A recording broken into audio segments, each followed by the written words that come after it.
क्योंकि हम हैं इंडिया पोस्ट न्यूज, जज्बा सच दिखाने का।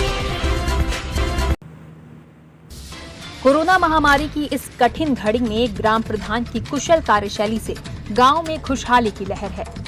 बड़े बुजुर्गों को मास्क का वितरण एवं बच्चों को घर पर रहने की सलाह दी जा रही है। ग्राम प्रधान ने अपने कम समय के कार्यकाल में गांव में विकास की बाढ़ सी ला दी है। कोरोना महामारी ने पूरे विश्व सहित देश को झकझोर कर रख दिया है, तो माननीय प्रधानमंत्री ने अब ग्रामीण अंचलों की निगरानी गांव के मुखिया और प्रधानों को दी है।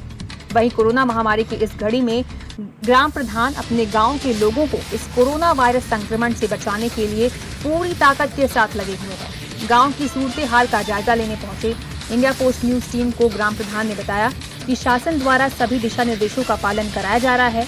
गांव में सैनिटाइजेशन कराया जा चुका है एवं समय समय पर दवा का छिड़काव भी कराया जा रहा है। प्रधान ने बताया कि टीकाकरण अभियान में हिस्सेदारी ग्रामीणों की उत्साहजनक है। गांव के लोग बढ़ चढ़कर प्रधान के नेतृत्व में टीकाकरण कर रहे हैं।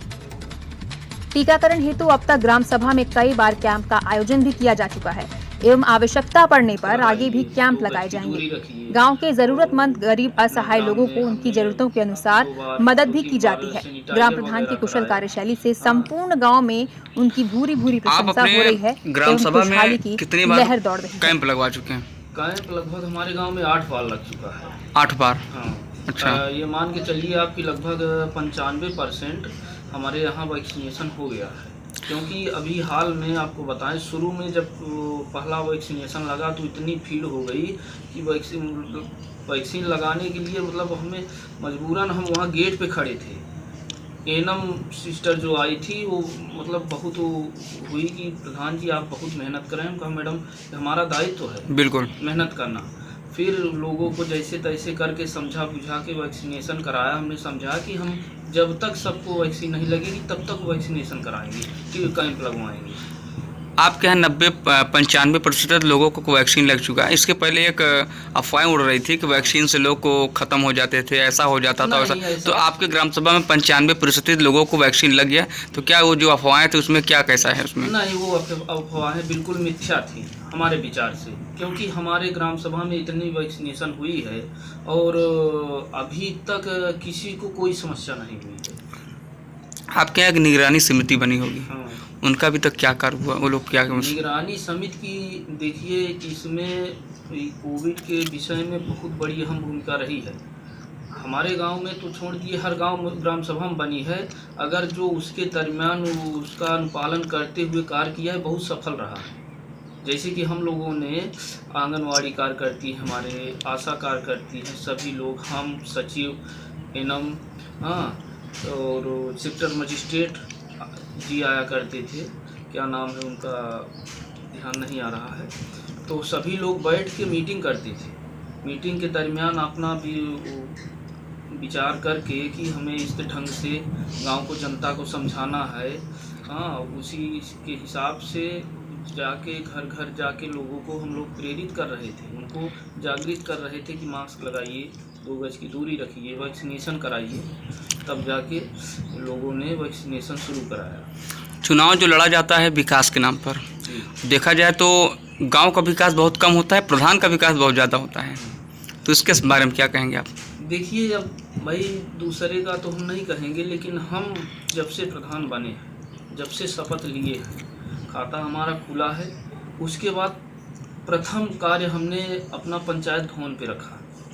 पंचायत भवन का हमने रंग रूप ही बदल दिया। आपको हमारे कहने से आप न मानिए, आप स्वयं जाके देखिए कि किस ढंग से हमारा पंचायत भवन बना है। अभी तक वहाँ पे इतनी गंदगी थी, हमने पूरा उसको साफ़ करा के, रंगाई पुताई करा के, वायरिंग करा के, फैन वगैरह लगवा के एकदम मेंटेन करा दिया। उसके बाद वहाँ से अब खाली होने के बाद हमने विद्यालय में कदम रखा। हमारा विद्यालय भी काफ़ी दयनीय स्थिति में था, तो हमने विद्यालय में कैंपस में इंटरलॉकिंग और सारे कमरों में टाइल्स का कार्य, और लैट्रिन की असुविधा थी बच्चों की, तो हमने लैट्रिन बनवाया। उसके बाद दिव्यांग लैट्रिन जो थी उसको पूरी तरह से एकदम मेंटेन करा दिया।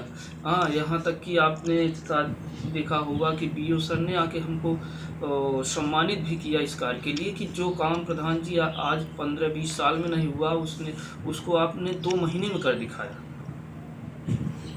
तो इसी नक्शे कदम पे हम चल रहे हैं कि पहले हमारी जो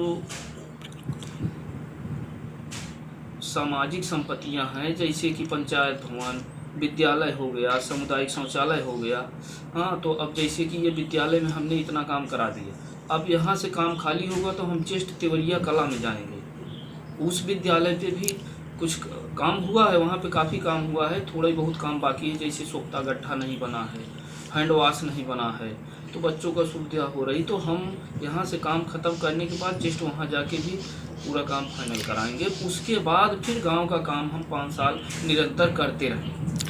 मेरा लास्ट क्वेश्चन, दशहरा और दीपावली के शुभ अवसर पे अपने क्षेत्रवासियों, ग्रामवासियों को क्या संदेश देना चाहेंगे आप? देखिए, हम अपने ग्रामवासियों, क्षेत्रवासियों और देशवासियों को यह संदेश देना चाहेंगे कि जो दीपावली के शुभ अवसर पर पटाखा फोड़ते हैं, उससे अपना वातावरण बहुत दूषित होता है, ध्वनि प्रदूषण भी होता है, और उसके धुएं से जो अपना वातावरण प्रदूषित होता है वो हम ही आप लोगों के ऊपर उसका जो असर होता है पड़ता है। तो इसलिए हम चाहते हैं कि आप लोग से मतलब समस्त ग्रामवासियों, देशवासियों से निवेदन है कि आप कम से कम पटाखा फोड़ें, पटाखा न फोड़ के आप दीप जलाएं। हम यही संदेश देना चाहेंगे, और साथ ही साथ हम अपने ग्रामवासियों को ये संदेश देंगे कि आप दीपावली और इसके शुभ अवसर पर आप सबको हार्दिक शुभकामनाएं देते हैं, और ये भी साथ में कहना चाहते हैं कि हम जो अपने गांव के विकास के लिए कार्य कर रहे हैं, आप लोग